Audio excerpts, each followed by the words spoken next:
this is Brandon from Watches on You. Today we're going to be taking a look at the Bell & Ross BR03-92 Diver in blue. So we've previously reviewed this watch in the black model, but I just wanted to feature this because the blue looks absolutely beautiful in person.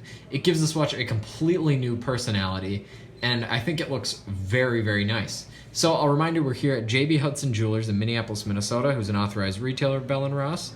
And now let's dive into the rest of the review.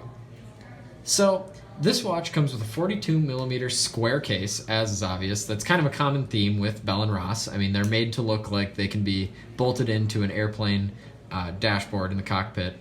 And I think that gives the watch, I mean, it already makes it pretty unique, but what makes it even more unique is the blue and the yellow on the hour hand. And I think that the color makes it unique because with the black model, it kind of looked like it kind of looked like a square Rolex Submariner pretty much, which, I mean, it was just very similar to that. And I know it's square, so it's completely different, but I just thought it was, I don't know, kind of boring a little bit.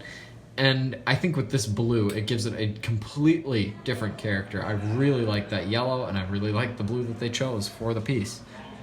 So this watch is, with regards to this watch's movement, it's got a 40-hour power reserve. It's an ETA-based movement, which is pretty typical of Bell & Ross watches. And that gives this watch a $3,700 price tag. I think that that's getting a little bit high. They should start to have a in-house movement at that price, given that Tudor and other kind of competitors, entry-level luxury competitors, are starting to do that.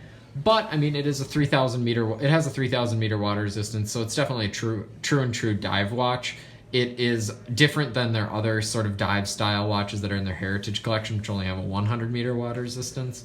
So I think with that extra capability, maybe that justifies the price. I don't know. Let me know in the comments if you like that. One other thing that I really like about this watch, and I actually just noticed it now, is all of the screws on the case are aligned.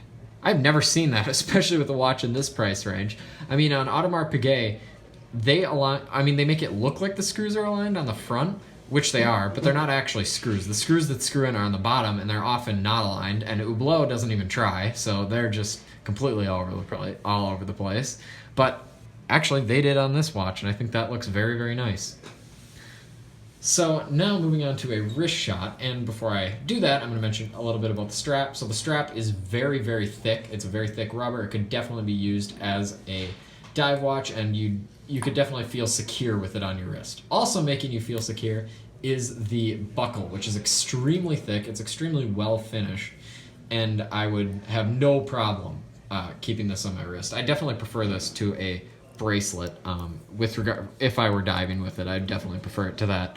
And also, obviously, because of adjustability, it makes it a lot easier in a sort of sporting scenario. So I'll put it on the wrist. It's very comfortable on the wrist. The 42mm case size, it wears a little bit bigger than that just because of the square nature of the case. But, I mean, if you have a small wrist, I would probably recommend not wearing this watch. But I mean, it would look good on an actually really big wrist, probably, because it's kind of a big, brawny tool watch. But again, if you have a small wrist, probably don't wear this piece. So if you like this video, please remember to subscribe and share. Thank you.